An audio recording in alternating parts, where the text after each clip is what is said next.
माननीय सभापति महोदय, सबसे पहले तो मैं सरकार को धन्यवाद दूं, इसलिए कि लगातार अपने कार्यकाल में गत सत्र में जितने भी बिल पेश किए, उन सब बिलों में से अधिकांश बिल या तो आपने स्वयं ने ही प्रवर समिति को दिए और या मुख्यमंत्री जी को भी वापस लेना पड़ा।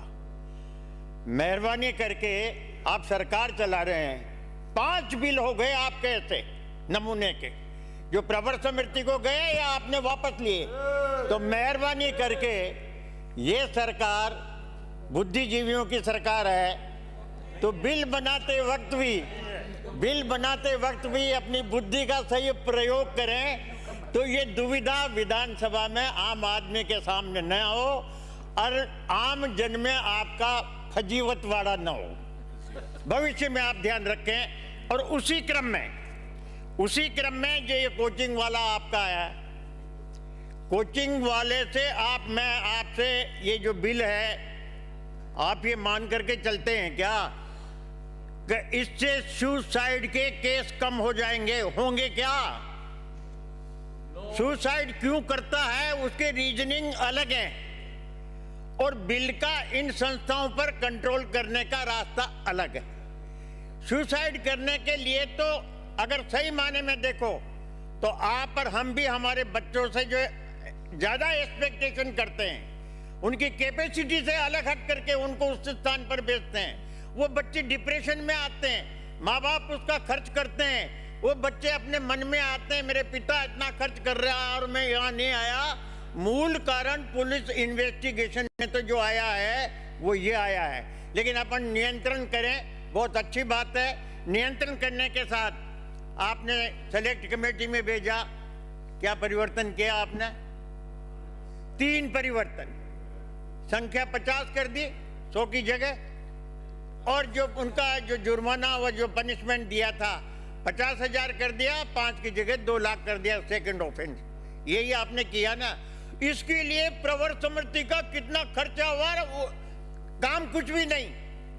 ज्यादा बेहतर था सरकार अपने स्तर पर भी इसी विवेक से बिल लाती और ये करती, तो सरकार का और हमारा इतना खर्चा भी बच जाता। आपने प्रवर समिति ने न तो भारत सरकार की गाइडलाइन का पूरा फॉलो किया। आपके पहली बार आपने प्रधानमंत्री जी को और शाह जी को चुनौती दी, उनकी सरकार होते हुए भी, कि आप हमको कोई भी गाइडलाइन दोगे लेकिन हमारा लाभ हानि देख करके उसमें करेंगे। इसीलिए आपने प्रधानमंत्री जी के द्वारा भेजी गई गाइडलाइन, जिसमें 16 साल के बच्चों के लिए प्रतिबंध था, वो आपने इसमें नहीं लिया। सुप्रीम कोर्ट ने और हाई कोर्ट ने जो डायरेक्शन दिए आज वो पूरे के पूरे छपे हैं और आपके पास है। उन डायरेक्शंस में से भी किसी भी डायरेक्शन को आपने विधि सम्मत रूप से अपने इस विधेयक में लाने का प्रवर समिति में आने के बाद भी आपने उसमें नहीं किया। तीसरी बात यह है कि आप एक और तो इसमें यह कह रहे हैं कि कोचिंग इंस्टीट्यूशन, अगर कोई विद्यालय में कोई बच्चा पढ़ता है तो उस समय कोचिंग में वो बच्चा नहीं आ सकता। और होता यह है कि जितने भी बच्चे दूसरे विद्यालयों में पढ़ते हैं वहां तो हाजिरी होती है और बच्चे यहीं आकर के कोचिंग में आते हैं। आप अपने इंस्टीट्यूशंस को, जो भी आपके स्कूलों में है, उन बच्चों की हाजिरी आपको वहां मिलेगी और कोचिंग में वो उपस्थित रहेंगे। तो आपने जो कानून बनाया वो मूल रूप में कहीं लागू होने वाला है आपका नहीं है। तीसरी बात, आपने कहा कि भाई रजिस्ट्रेशन होगा और उसके लिए क्वालिफिकेशन एक्ट ने जैसे विद्यालयों के लिए कहा भाई एक वर्ग मीटर की भूमि एक बच्चे को एक स्पेस होना चाहिए। अब आप रजिस्ट्रेशन कराओगे जब तक आप उस बिल्डिंग का इंस्पेक्शन नहीं करोगे, जब तक कितने बच्चे हैं उनके लिए कैसा भवन चाहिए, तो रजिस्ट्रेशन ही नहीं होगा ना। तो एक कानून पास होने के बाद भी रजिस्ट्रेशन नहीं कर पाने के फलस्वरूप जो इंस्टीट्यूशंस चल रहे हैं उनके लिए आपके पास इसमें क्या अधिकार है? आप या तो उनको 6 महीने का समय देंगे या साल भर का देंगे। और नहीं देंगे तो तत्काल प्रभाव से कोचिंग इंस्टीट्यूशन अगर बंद हो जाएंगे तो आप जाके देखना। अभी ये कोटा के सभी बिरादर हैं, धारीवाल जी भी बिरादर हैं। आज की तारीख में भी जो हालात कोटा में पैदा हुए हैं ना, कोटा बिल्कुल बेरोजगारी के कगार पे जा रहा है। सारे हॉस्टल खाली हो रहे हैं और बड़ा नुकसान हो रहा है। और फिर ये स्थिति आ गई तो कोटा की क्या दुर्दशा होगी, ये तो वहां के आने वाले विधायक संदीप जी और धारीवाल जी जाने। लेकिन चिंता इसलिए है कि सारी इकोनॉमी वहां की डिस्टर्ब हो गई, इकोनॉमी डिस्टर्ब हो गई वहां की। इन सब बातों के साथ साथ आपने इसमें आपने ये पाबंदी लगा, इसमें आपने सिविल कोड का जुरिडिक्शन बंद कर दिया कि जो भी आप रजिस्ट्रेशन उसका कैंसिल करोगे, जो भी समिति करेगी ट्रिब्यूनल तक तो आएगा, लेकिन ट्रिब्यूनल उसका अगर कर देगा तो उसके लिए सिविल कोड का जुरिडिक्शन भी आपने उसको बंद कर रखा है और उसके लिए वो कर रखा है। तो 2, 3, 4 चीजें जो आपकी ये है, मेरा आपसे ये निवेदन है कि आप इन सारी बातों पर पुनर्विचार करें। और कोई बात नहीं है, जब इतने ही बिल वापस आ गए, दोबारा चले गए, इधर उधर हो गए, विड्रा कर लिए, तो इसको फिर जनमत जानने के लिए आप भेजें, ये मेरा आपसे अनुरोध। श्री शांतिलाल जी धारीवाल साहब।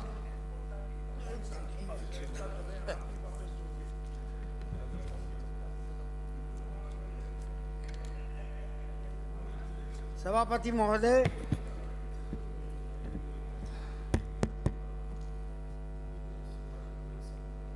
तो 5 के लिए बोल के गए थे। सभापति महोदय,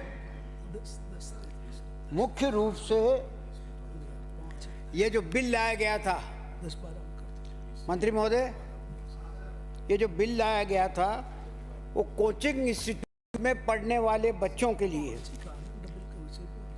जिस प्रकार से आत्महत्याएं हर साल होती थी, मोटे तौर पर उनको रोकने के लिए बात थी। क्योंकि ये कोचिंग इंस्टीट्यूट आज से नहीं चल रहे हैं, ये कोचिंग इंस्टीट्यूट तो चल रहे हैं सन 90 से। लेकिन पहले कभी इस आत्महत्या इस प्रकार से नहीं होती थी, लेकिन पिछले 8-10 साल से, 7-8 साल से जिस प्रकार से आत्महत्याएं बढ़ी, तब जाकर के सोच आया, केंद्र सरकार का भी आया, राज्य सरकार का भी आया कि कुछ न कुछ इन आत्महत्याओं को रोकने के लिए करना चाहिए। आपने जो बिल पेश किया उसके उद्देश्य में भी आपने यही लिखा है कि विद्यार्थियों के हितों का ध्यान रखते हुए उनके मानसिक स्वास्थ्य के लिए कैरियर मार्गदर्शन और मनोवैज्ञानिक परामर्श प्रदान करने और कोचिंग सेंटरों में नामांकित विद्यार्थियों की सुरक्षा प्रदान करने और उनमें जो तनाव है उस तनाव को कम करने के लिए हम ये बिल ला रहे हैं। लेकिन इस प्रवर समिति में आपने भेज दिया इसको, काय के लिए भेजा था? प्रवर समिति ने तो सिर्फ 2 इसमें अमेंडमेंट किए। एक तो 5 लाख का 2 लाख कर दिया और 2 लाख का 50,000 कर दिया, और एक कर दिया आपका क्या नाम है, आपके ये जो 50 छात्र से 100 छात्र, तो ये तो यही हो जाता। प्रवर समिति को बनाने की क्या जरूरत थी, वहां भेजने की जरूरत क्या थी? ये तो प्रस्ताव जो है, हमने भी जो ये कहा था कि साहब इसमें अमेंडमेंट जो हमने पेश किया था, अगर वो अमेंडमेंट ही आप मंजूर कर लेते तो प्रवर समिति को भेजने की जरूरत ही नहीं थी। अगर यही इतना सा ही करना था तो छात्रों की संख्या घटत बढ़ा दो और राशि कम कर दो, क्या इन चीजों से आत्महत्या रुक जाएंगी क्या? मूल प्रश्न ये है कि लड़का जो आत्महत्या कर रहा है वो क्यों कर रहा है, क्यों करता है, उसको किस प्रकार से रोका जाए, उसके तनाव को किस प्रकार से कम किया जाए।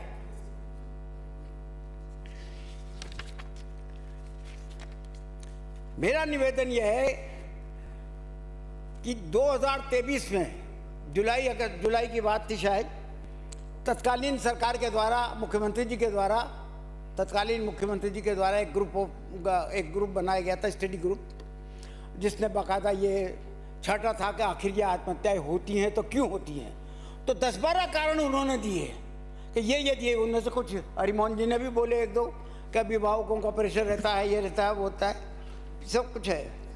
मेरा निवेदन ये है कि एडमिशन के पहले अगर छात्र को की काउंसलिंग अगर हो जाती है कि वह बच्चा जिस कोर्स में एडमिशन लेना चाहता है क्या वह उसका प्रेशर झेल पाएगा या नहीं पाएगा।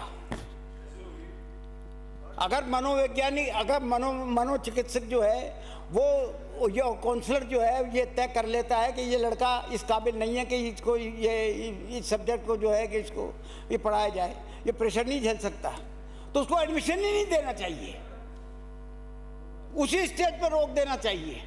माँ बाप उसके अभिभावकों को बुला करके कह देना चाहिए कि ये बच्चा नहीं चल पाएगा। होता है ये कई जगह, कई स्कूल्स जो हैं वो बाकायदा टेस्ट लेते हैं और टेस्ट लेने में अगर पास नहीं होता तो अभिभावक को बुला करके कह देते हैं कि लड़का हमारे नहीं चल सकता, ले जाओ। सुप्रीम कोर्ट की जो गाइडलाइन थी उस पर भी आपने विचार नहीं किया। आप तो इस बिल के जरिए, मुझे तो ये लगता है कि आप तो इस बिल के जरिए एक कंट्रोल करना चाहते हो इन पर, किसी प्रकार से एक कलेक्टर के अंडर में एक कमेटी बना करके और इस तरीके से करना चाहते हो कि ये कंट्रोल कर ले, ताकि वो कमेटी के जो मेंबर है ना वो उनको टेलीफोन करते रहे कि लड़के को भेज रहा हूँ, इसकी फीस कम कर देना, इसका ये कर देना, उसका ये कर देना। रोज सिफारिशें करते हैं, अभी भी करते हैं अफसर लोग। अफसर क्या, सभी नेता भी करते हैं, दूसरे भी करते हैं, लेकिन जब वो कमेटी के मेंबर बन जाएंगे जब तो फिर तो हाकम हो गए वो। तो मेरा मतलब यह है कि काउंसलर और साइकोलॉजिस्ट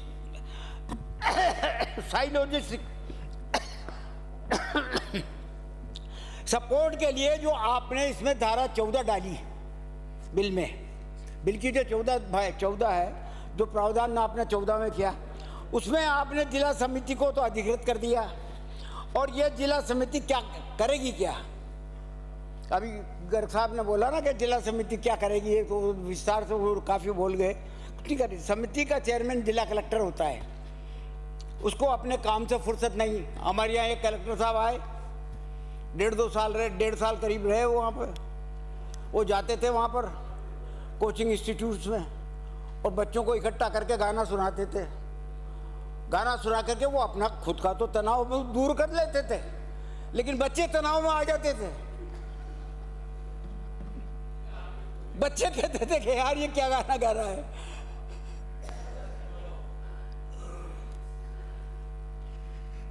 तो ये उससे रुकने वाली नहीं है बात। ये जैसा मैंने आपसे निवेदन किया था, उन कारणों पर जाइए जिन कारणों से ये आत्महत्याएं होती रही हैं। जो ग्रुप बनाया गया था पिछली बार तत्कालीन मुख्यमंत्री जी ने, उसने जो अपनी रिपोर्ट दी उसने यही कारण बताया कि स्टेट की एजुकेशन, लड़के पर जो एजुकेशन प्रेशर रहता है और उस पर जो फाइनेंशियल प्रेशर रहता है तथा नशे और ड्रग्स के वजह से भी जो है उसकी पढ़ाई पूरी नहीं हो पाती। बैक टू बैक एग्जाम्स में फेल होते रहते हैं, प्लेसमेंट नहीं होता और रिजेक्ट हो जाते हैं। सीनियर द्वारा रैगिंग होती है, जूनियर का मनोबल तोड़ने का मुख्य कारण है। और फैमिली प्रेशर और एक रिलेशनशिप का प्रेशर भी है, फैमिली प्रेशर और रिलेशनशिप का प्रेशर। और इसी के साथ साथ कुल मिलाकर ये सब चीज़ें जो हैं ये इसका मुख्य कारण थे। इन कारणों पर किस प्रकार से नियंत्रण किया जा सकता है, मूल भावना तो इसमें इस बिल की ये होनी चाहिए थी। इसमें तो मुझे तो ये लगता है कि आपने तो कंट्रोल करने के लिए इसको बना दिया ताकि जिला कलेक्टर की कमेटी के द्वारा आप कंट्रोल करते रहो।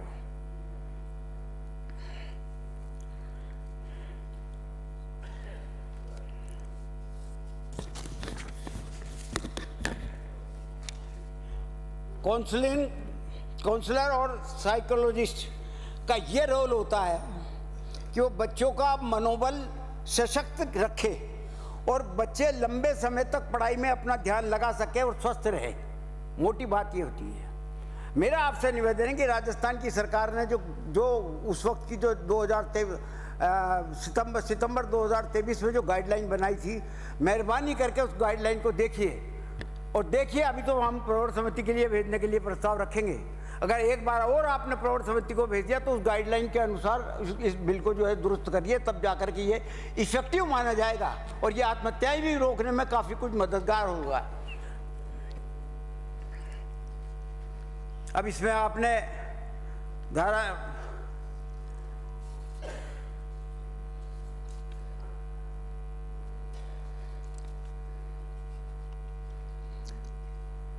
मनोवैज्ञानिक और काउंसलर ऐसे नियुक्त होने चाहिए जो कि प्रतिष्ठित संस्था से प्रशिक्षित हो और किशोर अवस्था की मानसिक स्थिति एवं व्यवहारगत परिवर्तनों के विषय के बारे में पर्याप्त जानकारी रखते हो, वो अनुभव रखते हो, वही जाकर के जो है इसको कुछ ना कुछ मदद कर सकेंगे।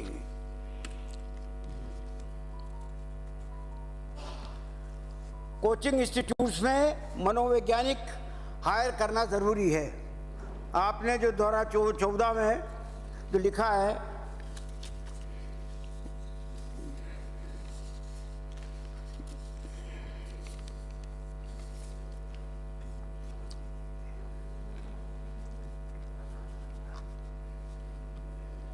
धारा 14 में लिखा है, मनोवैज्ञानिक परामर्शदाताओं के नाम और उनकी सेवा प्रदान करने के समय की जानकारी, मतलब किस वक्त वो अवेलेबल होंगे, उसकी जानकारी छात्रों को और अभिभावकों को दी जा सकती है, मैंडेटरी नहीं है। आपने फिर इसमें लिखा कि मानसिक तनाव और अवसाद को कम करने के लिए छात्रों को परामर्श देने और मनोचिकित्सा सेवा प्रदान करने के लिए परामर्शदाताओं और अनुभवी मनोवैज्ञानिकों को सम्मिलित किया जा सकता है। यह भी मैंडेटरी नहीं है। जो ये पूरी जो धारा है उसमें आपने सिर्फ यही लिखा कि किया जा सकता है, लिया जा सकता है, दिया जा सकता है, सकता है। इससे काम नहीं चलता है। कानून का तो डंडा होना चाहिए, साफ साफ मैंडेटरी प्रोविजन होने चाहिए कि ऐसा तुम्हें करना पड़ेगा।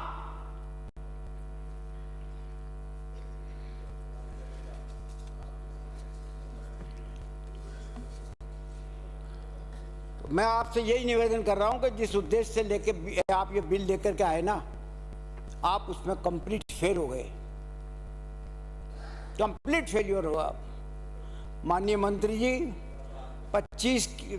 24 मार्च 2025 को इस बिल पर बोलते हुए आपने इस सदन में जो जवाब दिया था, वो उसमें ये कहा था कि कोचिंग सेंटर्स के द्वारा छात्रों की मानसिक सेहत को प्राथमिकता दी जाएगी। हर कोचिंग संस्थान में एक मनोवैज्ञानिक काउंसलर की नियुक्ति अनिवार्य होगी जो छात्रों को मानसिक तनाव से निपटने में सहायता करेगा। मनोवैज्ञानिक काउंसलर की नियुक्ति अनिवार्य होगी, यह आपने अपने सदन में आश्वासन दिया था। मुझे आप ये बताइए कि जब सदन में आपने यह आश्वासन दिया तो फिर आप ये बताइए कि आपने क्या किया, ये प्रावधान क्यों नहीं डाला इसमें? हर कोचिंग सेंटर में मनोवैज्ञानिक काउंसलर की नियुक्ति अनिवार्य होगी, ये मैंडेटरी क्यों नहीं किया आपने? आप राजस्थान की जनता के साथ एक तरह से छलावा कर रहे हो, जनता में ये मैसेज देने के लिए कि हमने कोचिंग में आत्महत्या रोकने के लिए हमने ये एक्ट बना दिया, ये कर दिया, वो कर दिया। ये धोखा दे रहे हो, सदन को गुमराह कर रहे हो। इस पवित्र सदन में आपने संविधान की शपथ ली है और शपथ लेकर के जो है आपने जो बात कही है, आप उस पर पाबंद रहना चाहिए आपको। आखिरी में मैं आपसे यही निवेदन करता हूं कि आप सदन में आपने ये भी कहा था कि यह सुनिश्चित किया जाएगा कि कोचिंग संस्थान में पढ़ाई का बोझ इतना अधिक ना हो। यहां तक वे आए थे, पढ़ाई का बोझ इतना अधिक ना हो कि छात्र तनावग्रस्त हो जाए। प्रत्येक छात्र को उचित मार्गदर्शन देने के लिए कैरियर काउंसलिंग अनिवार्य होगी और उन्हें ये पता चल सके कि वो प्रतिभा के अनुसार कौन सा अपना कैरियर चुन सकते हैं। अब आप ही बताइए कि जब ये सब कुछ आपने कहा था तो फिर इसकी पालना क्यों नहीं की? बिल में इस बिल में कौन सा सेक्शन ऐसा है जो तनाव को कम कर देगा, आत्महत्याओं को रोक देगा? कौन सा सेक्शन ऐसा है, मुझे ये तो बता दो आप। जो सेक्शन आपने 14 डाला है उसमें तो आपने कहा कि कर सकता है, ले सकता है, दे सकता है। मैं आपसे ये निवेदन चाहता हूं कि ये बिल बहुत इनकम्प्लीट है, कोई पर्पस सोल्व नहीं हो सकता इससे, किसी भी प्रकार की कोई अगर होने वाली आत्महत्या है वो रोक नहीं सकता, और न ही कोई कोचिंग इंस्टीट्यूट्स को सुधार सकता। कोचिंग इंस्टीट्यूट्स में कई कमियां हैं, उनको सुधारने के लिए आपने जो आप ये समझते हैं कि इस बिल से सुधर जाएगी, आज सुधरे न कल सुधरे। आपके अंडर में अब सैकड़ों कॉलेज हैं, उन कॉलेजों को तो सुधार लो पहले। तो इतना ही मेरा निवेदन है। मैं प्रस्ताव करता हूं कि इसको प्रवर समिति में दोबारा भेजा जाए। श्री हरीश जी चौधरी।